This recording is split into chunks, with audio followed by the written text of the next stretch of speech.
नमस्कार मेरे प्रिय भक्तजनों। आइए सुनते हैं शनिवार की व्रत की कथा एवं विधि।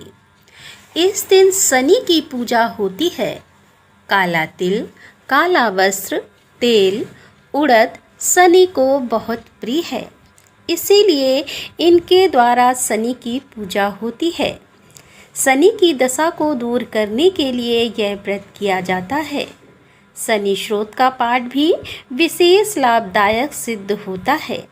कथा एक समय सूर्य, चंद्रमा, मंगल, बुध, बृहस्पति, शुक्र, शनि, राहु और केतु इन ग्रहों में आपस में झगड़ा हो गया कि हम में सबसे बड़ा कौन है।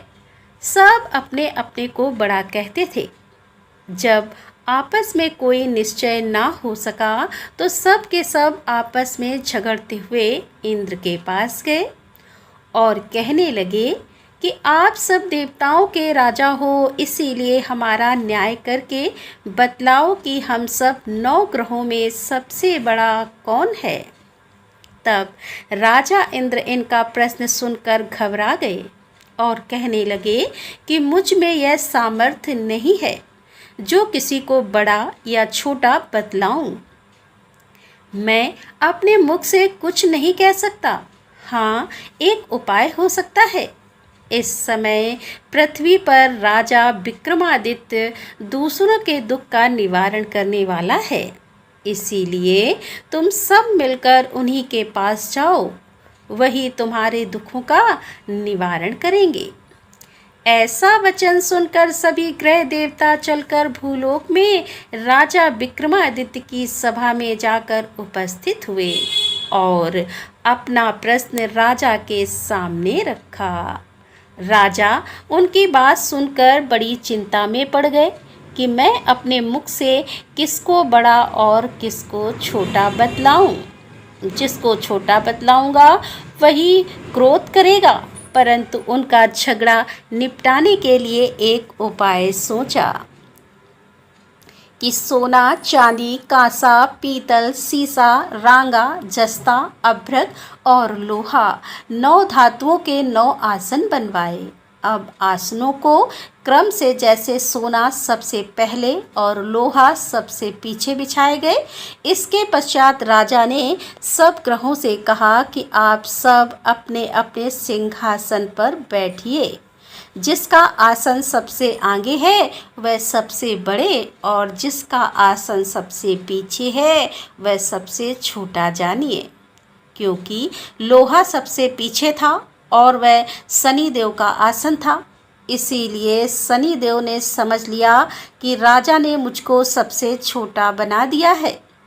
इस पर शनि को बड़ा क्रोध आया और कहा कि राजा, तू मेरे पराक्रम को नहीं जानता। सूर्य एक राशि पर 1 महीना, चंद्रमा 2.25 महीना 2 दिन मंगल, 1.5 महीना बृहस्पति और 13 महीने बुध और शुक्र 1 महीने, परंतु मैं एक राशि पर 2.5 अथवा 7 साल तक रहता हूँ।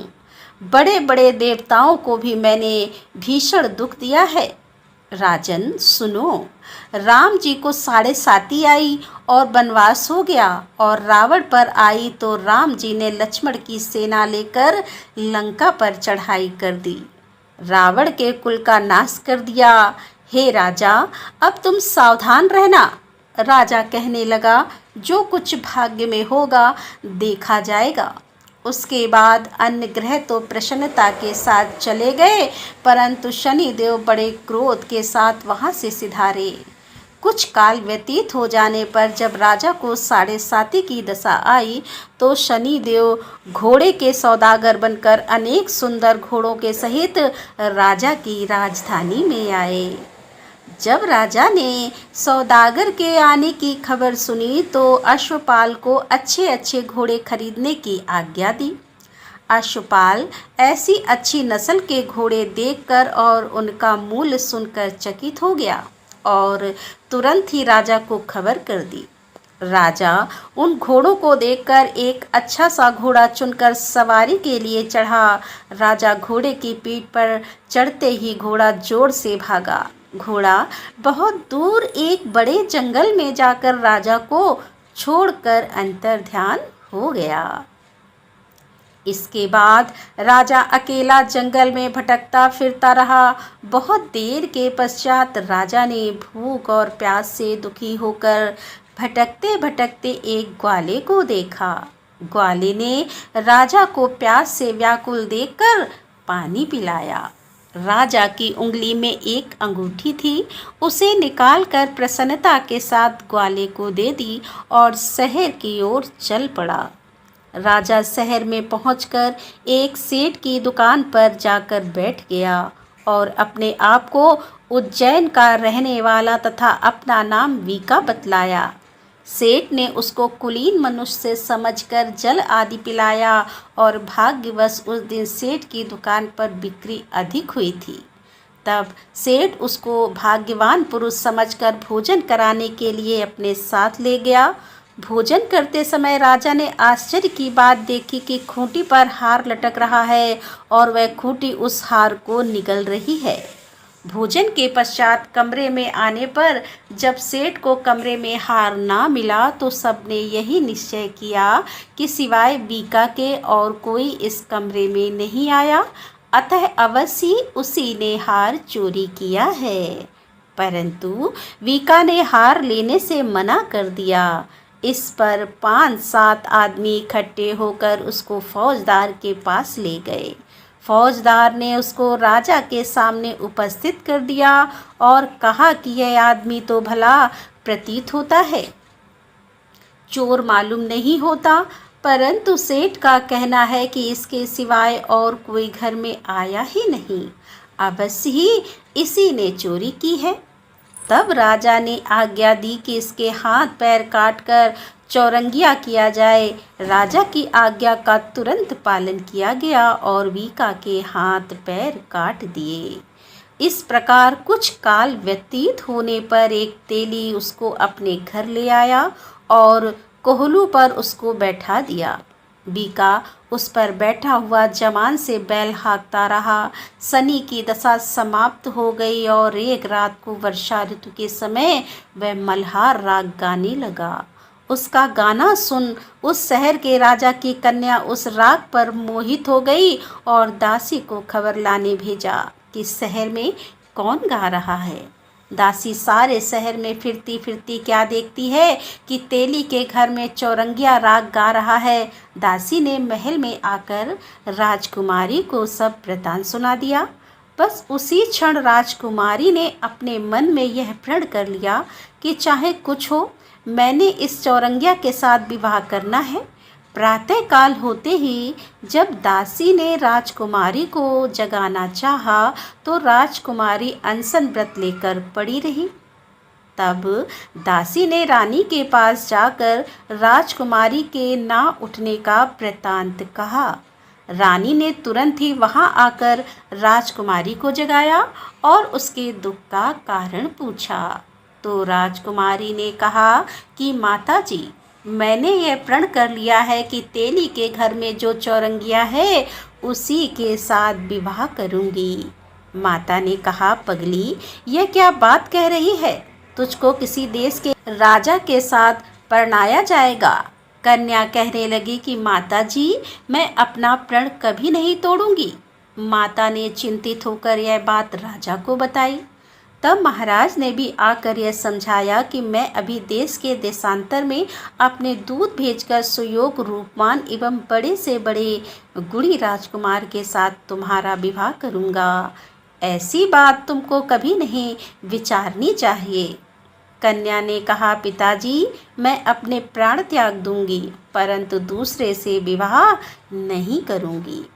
इतना सुनकर राजा ने क्रोध से कहा, यदि तेरे भाग्य में ऐसा ही लिखा है तो जैसी तेरी इच्छा हो वैसा ही कर।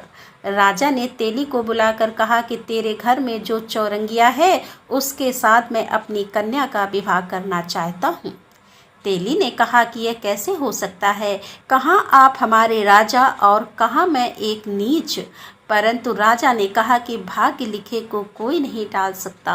अपने घर जाकर विवाह की तैयारी करो। राजा ने उसी समय तोरण और वंदनवार लगवाकर अपनी राजकुमारी का विवाह चौरंगिया विक्रमादित्य के साथ कर दिया। रात्रि को जब विक्रमादित्य और राजकुमारी महल में सोए थे तो आधी रात के समय शनिदेव ने विक्रमादित्य को स्वप्न दिया। राजा, कहो, मुझको छोटा बतलाकर तुमने कितना दुख उठाया। राजा ने क्षमा मांगी। शनिदेव ने प्रसन्न होकर विक्रमादित्य को हाथ पैर दिए। तब राजा ने कहा, महाराज, मेरी प्रार्थना स्वीकार करें कि जैसा दुख आपने मुझे दिया है ऐसा और किसी को ना दें। शनिदेव ने कहा कि तुम्हारी प्रार्थना स्वीकार है। जो मनुष्य मेरी कथा सुनेगा या कहेगा उसको मेरी दशा में भी कभी किसी प्रकार का दुख नहीं होगा, और जो नित्य ही मेरा ध्यान करेगा, चींटियों को आटा डालेगा, उसके सब मनोरथ पूर्ण होंगे। इतना कहकर शनिदेव अपने धाम को चले गए। राजकुमारी की आंख खुली और उसने राजा के हाथ पांव देखे तो आश्चर्य को प्राप्त हुई।